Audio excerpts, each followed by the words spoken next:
जय हिंद। नमस्कार दोस्तों, मैं सचिन शुक्ला आपके अपने चैनल अजय एजुकेशन क्लासेज में आप लोगों का स्वागत करता हूं। आज हम लोग पढ़ेंगे क्लास 10th का मैथ। पढ़ रहे हैं चित्रा प्रकाशन बुक से। चैप्टर 1 पूरा हम लोग खत्म कर चुके हैं। जो उसमें से निकल गया सिलेबस उसको छोड़ दिए हैं, जो है उसी को पढ़े हैं। तो आज हम लोग पढ़ेंगे चैप्टर 2 प्रश्नावली 2। कौन सा है बेटा? बहुपद। इसमें प्रश्नावली 2.1 पढ़ेंगे। पहले हम लोग क्या देखेंगे? बहुपद। अब बेटा बहुपद पढ़ना हम लोगों को। बहुपद क्या होता है? बहुपद होता क्या है? तो बेटा वह बीजीय व्यंजक क्या होता है? वह बीजीय व्यंजक जिसमें चर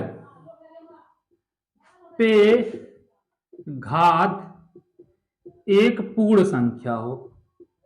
एक पूर्ण संख्या हो। क्या हो बेटा? चर पे घात एक पूर्ण संख्या हो तो क्या कहलाता है? बहुपद कहलाता है। क्या कहलाता है? बहुपद कहलाता है। क्या कहलाएगा बाबू? बहुपद कहलाता है। ठीक है, कोई दिक्कत नहीं होगी। मतलब जैसे दे दिया बाबू, कुछ भी दे दिया हो। अब इसमें चर क्या होता है बेटा? चर दे दिया है तो सबसे पहले चर देख लो। चर क्या होता है और अचर क्या होता है? अचर क्या होता है बेटा? जिसकी वैल्यू फिक्स हो, जैसे 5, 10, 15, 50, 100, 200, कुछ भी हो। जैसे 5 का मान तो 5 ही होगा ना, 10 का मान तो 10 होगा, 200 का मान 2 ही 100 तो होगा, उससे कम तो होगा नहीं ना, उससे ज्यादा होगा। तो ये क्या है बेटा? अचर फिक्स है। लेकिन जैसे एक्स दे दे, वाई दे दे, जेड दे दे, ये सब क्या है? चर है। इसका कुछ भी मान आ सकता है तो क्या होगा? चर होगा। कहा हुआ बीजीय व्यंजक जिसमें चर की घात एक पूर्ण संख्या, जैसे बाबू दिया हो, क्या दिया हो? ए एक्स प्लस बी। अब यहाँ एक्स की घात कुछ भी हो सकता है, 0 हो सकता है, तब भी बेटा बहुपद होगा। एक हो सकता है क्योंकि पूर्ण बोला है बेटा। 0 हो सकता है, 1 हो सकता है, 2 हो सकता है, 3 हो सकता है, 4 हो सकता है, कुछ भी हो सकता है। तो ये क्या होगा? एक पूर्ण संख्या होगी। तो यह क्या होगा? बहुपद होगा। ठीक है, कोई दिक्कत नहीं होगा। कर लोगे आप लोग। चर पे घात एक पूर्ण संख्या होगी बेटा तो क्या होगा? बहुपद होगा। अब बाबू जैसे कहीं कहीं शून्य दिया रहता, ऐसे शून्य दिया है, यह भी एक बहुपद है बेटा। इसको हम क्या पढ़ेंगे? शून्य बहुपद। क्या पढ़ेंगे? शून्य बहुपद पढ़ेंगे। ठीक है, कोई दिक्कत नहीं होगा। कहीं कहीं दे दिया बेटा, जैसे 5, 7, 9, कुछ भी, तो ये क्या होगा? यह बाबू हो जाएगा हमारा कौन सा पद है? अचर है। क्या है? अचर। तो ये हो जाएगा अचर बहुपद हो जाएगा। ठीक है, कोई दिक्कत नहीं है। जैसे दे दिया बेटा, कुछ भी दे दे 2x², तो बेटा एक्स स्क्वायर, यहाँ पे देखो चर आया, x² आया है, आया बेटा, तो क्या होगा? ये एक पदीय होगा, एक पदीय बहुपद होगा। ठीक है, क्या होगा? यह एक पदीय बहुपद हो जाएगा। आप लोग कर लोगे, कोई दिक्कत नहीं होगा। जैसे कहीं पे आ गया 2x² प्लस एक्स, ये क्या होगा? द्विपदी हो जाएगा। ठीक है बेटा। अगर आ गया कहीं पे 2x³ प्लस 3x+1, ये क्या हो जाएगा बेटा? ये त्रिपदी हो जाएगा। आया समझ में? जैसे शून्य है तो इसको क्या पढ़ेंगे? शून्य बहुपद। कोई चर संख्या दे दिया तो अचर बहुपद। एक पद रहेगा तो एक पदी, दो पद रहेगा दो पदी, तीन पद रहेगा त्रिपदी पदी, चार पद रहेगा तो चतुर्थ पदी हो जाएगा बेटा। कोई दिक्कत नहीं होगा, ये आपको समझ में आ गया होगा। चलो इसके साथ बेटा शून्य और अचर बहुपद देख लिए। जो मैक्सिमम घात कितनी होगी बेटा? मैक्सिमम घात जो होगी चर की, किसकी? चर की कितनी हो बेटा? 0 हो, तो क्या कहलाएगा? वह रैखिक बहुपद कहलाता है। क्या कहलाता है? रैखिक बहुपद कहलाता है। ठीक है, क्या कहलाएगा? रैखिक बहुपद। जैसे कहीं पे दे दिया जाए ax प्लस बी, तो ये x, तो बेटा यहां पे सॉरी चर की घात एक हो, क्या हो? एक हो, तो क्या कहलाएगा? रैखिक बहुपद कहलाएगा। अगर बेटा वहां पे क्या रहेगा? एक रहेगा, तो देखो यहाँ पे x का घात एक है, तो बाबू मतलब ये क्या हो जाएगा? रैखिक बहुपद हो जाएगा। ठीक है, और इसमें चर की घात पूछ ले तो चर की घात क्या होगी बेटा? चर की सबसे बड़ी वाली घात चर की घात कहलाएगी। ठीक है, जैसे यहां पे दे दे ax² plus B X plus C. तो बाबू यहां देखो चर की सबसे बड़ी घात कितनी है, 2 है।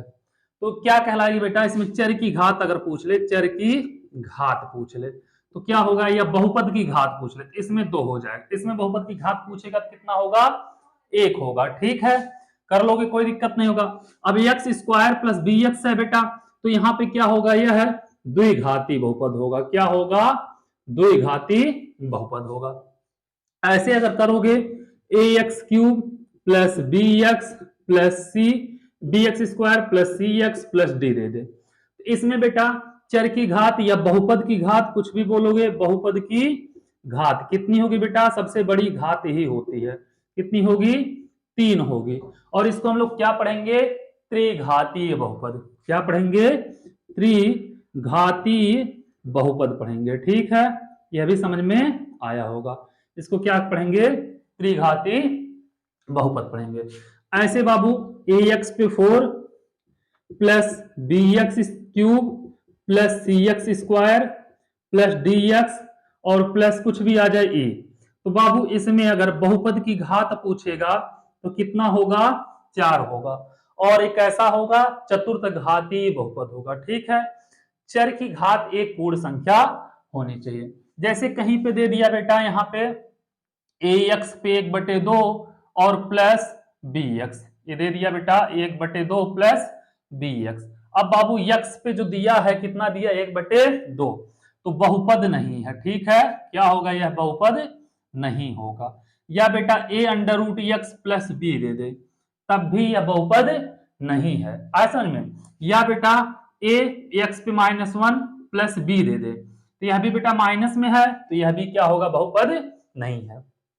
आपको अच्छे तरीके से समझ में आ गया होगा बहुपद क्या होता है, क्या नहीं होता है। ठीक है, चलो कोई दिक्कत नहीं है। अब इसी के साथ हम प्रश्नावली 2.1 के 2 क्वेश्चन हैं उसको हम लगा लेते हैं, देखते हैं क्वेश्चन क्या कह रहा। बहुत इजी है, बस 1 मिनट लगेगा, आपको समझ में आ जाएगा और दूसरे मिनट में चैप्टर ही खत्म कर दोगे। ठीक है, एक चीज देखना बेटा, अगर हम यहां पे एक लाइन ऐसे खींच दे, खड़ी लाइन, तो इसको हम क्या पढ़ते हैं, वाई एच। क्या पढ़ेंगे, वाई एच। ठीक है, और यहां पे एक लाइन खींच दे बेटा, इसको हम क्या पढ़ेंगे, एक्स एच। इसको पढ़ेंगे एक्स एच, इसको पढ़ेंगे वाई एच। ठीक है, यहां पे बेटा ऊपर जाएंगे तो वाई एच का मान धनात्मक होता है, क्या होगा बेटा, पॉजिटिव होगा। नीचे आएंगे तो वाई एच का मान क्या होगा, निगेटिव होगा। ठीक है, अगर हम बेटा दाएं चलें, क्या चलें, किधर, दाएं चलेंगे तो एक्स अक्ष का मान पॉजिटिव होता है। अगर हम बाएं चले, किधर चले, बाएं चले, तो एक्स अक्ष का मान क्या होता है, निगेटिव होता है। यह चीज आपको समझ में आया होगा। यह बेटा केंद्र होता है, इसको हम लोग क्या कहते हैं, मूल बिंदु कहते हैं। ये क्या होता है, मूल बिंदु। इसी से इधर रहोगे तो बाएं, इधर रहोगे तो दाएं, ऊपर नीचे। समझ में आया होगा, कोई दिक्कत नहीं हुई होगी। आए समझ में, चलो अब इसको हम मिटाते हैं, देखते हैं बाबू प्रश्नावली 2.1 क्या कह रहा है। प्रश्नावली 2.1 क्या कह रहा है बेटा, आ जाओ। कह रहा पहला क्वेश्चन, किसी बहुपद px के लिए y बराबर px का ग्राफ नीचे आकृति में दिया है। क्या दिया है बेटा, y बराबर px का ग्राफ दिया है नीचे। ठीक है, उसके बाद क्या कह रहा है, प्रत्येक स्थिति में px के शून्यकों की संख्या बताना है। क्या बताना बेटा, px के शून्यकों की संख्या। ठीक है, कोई दिक्कत नहीं है। तो px के शून्यकों की संख्या क्या होगी, आप लोग बताओगे। इसमें बाबू पहला दिया है इस प्रकार, कुछ दिया है और यह केंद्र हो गया है, ये y डैश, और यहाँ पे क्या दिया बेटा, x डैश दिया है, x दिया है, x डैश दिया है। और बाबू इसमें एक रेखा ऐसे गया है और बोला है, क्या बोला है बेटा, कि px के लिए y बराबर px का ग्राफ नीचे आकृति में दिया गया है। अब बाबू px के शून्यकों की संख्या बतानी है, तो बताओ क्या होगी px के शून्यकों की संख्या। उसमें देखना रहेगा बेटा कि जो रेखा है वो x वाले पार्ट को कितनी बार विभाजित किया है या x वाले पार्ट को कितनी बार काटा है। ठीक है, वही देखना रहेगा। तो देखो बाबू, यह रेखा है, यह केवल y को काटा है, x को नहीं काटा। कहीं भी x को काटा है तो नहीं। तो क्या होगा बेटा, शून्यकों की संख्या कितनी होगी, 0 होगी। जितनी बार x को काटेता उतना ही क्या होता, शून्यकों की संख्या होता। पहले क्वेश्चन का बेटा पहला था।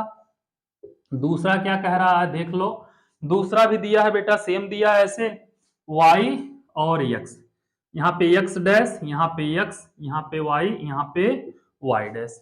ये बेटा मूल बिंदु हो जाएगा। ओ क्या दिया है, यहाँ से ऐसे जाके ऐसे निकला है, ऐसे करके ऐसे निकल गया। अब बाबू इसमें पूछा है शून्यकों की संख्या, तो इसमें कितनी होगी, देखो x को कितनी बार काटा, 1, यहाँ पे शून्यकों की संख्या कितनी होगी, 1 होगी। ऐसे तीसरा करोगे, तीसरा भी AYH AXH, AX dash AX Y Y dash, ये बेटा मूल बिंदु O। ठीक है, इसमें कैसे गया, ऐसे करके निकल गया है, ऐसे आया ऐसे करके ऐसे निकल गया। अब इसमें शून्यकों की संख्या कितनी होगी x के लिए, 1 2 3 होगी। कितनी होगी बेटा, 3 होगी। इतना समझ में आप लोगों को आ गया होगा, कोई दिक्कत नहीं हुई होगी। इतना तो कर लिए होगे। चलो इसको हम मिटाते हैं, फिर चलते हैं अगले क्वेश्चन की तरफ। अगला क्वेश्चन क्या कह रहा है, एक क्वेश्चन और है, 2 ही क्वेश्चन था ये बेटा इसमें।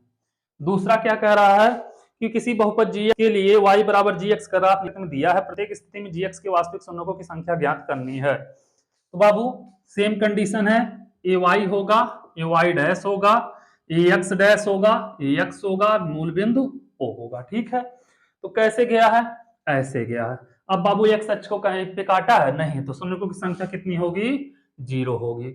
दूसरा देखोगे ऐसे सेम है, दूसरा भी ये बाबू वाई, ये तो जान ही जाओगे तुम लोग, एक वो केंद्र ओ होगा, और यहाँ पे कैसे ऐसे गया है। ठीक है बेटा, कुछ ऐसे करके ऐसे निकल गया। तो इसमें भी बेटा शून्यकों की संख्या कितनी होगी, 0 होगी। ठीक है, इसी के साथ ये चैप्टर भी 2 ही क्वेश्चन था इसमें बेटा, 2.1 में खत्म हो गया। चलो अगले वीडियो हम 2.2 लगाएंगे। और आप लोग क्या करो, वीडियो को लाइक, चैनल को सब्सक्राइब और शेयर कर दो, क्योंकि एक एक क्वेश्चन, एक एक चैप्टर हम पूरा लगवा के खत्म करेंगे। Thank you so much.